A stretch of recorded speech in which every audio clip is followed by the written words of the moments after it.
Hello mga ka-FB! Paano maglagay ng free background image sa CapCut? Watch this basic tutorial video. Una, kailangan mo munang pumunta sa Google. Click natin yan. Tapos, type natin free background image. Click natin tong image.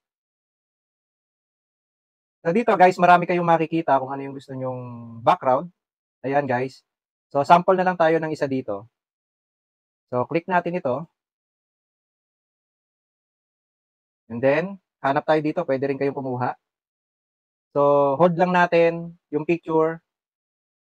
And then download image. Sunod, punta tayo sa CapCut. Click natin tong CapCut. Then new project.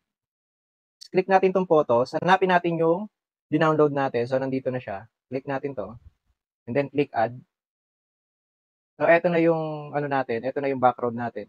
Ngayon guys, mamimili kayo kung anong gusto nyong ratio. So click nyo lang itong ratio. Kung gagamitin natin sa Reels, 9:16.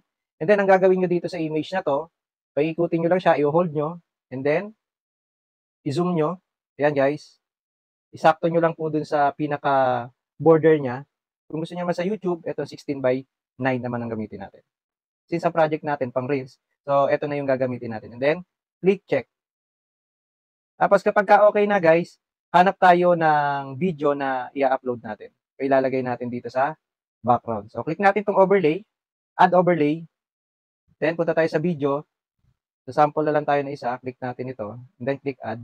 Para mawala itong background natin dito sa image or sa video, punta lang kayo dito sa baba, hanapin niyo yung cutout, and then remove background. Then click check. Hintayin lang natin mag 100% matanggal yung background. So kapag okay na guys, ito na yung magiging itsura ng project natin. Yung video guys, pwede nyo yung pagalawin, pwede nyo rin i-zoom, yan. Yung dalawang daliri nyo, ilagay nyo lang dito sa picture, tapos i-zoom nyo. Hold nyo siya and then zoom. Okay, so yung background, itapat lang natin doon sa pinaka video. Okay lang natin dyan. So yan guys, ganyan lang kasimple maglagay ng background. Kung nagustuhan mo yung video, follow for more. See you!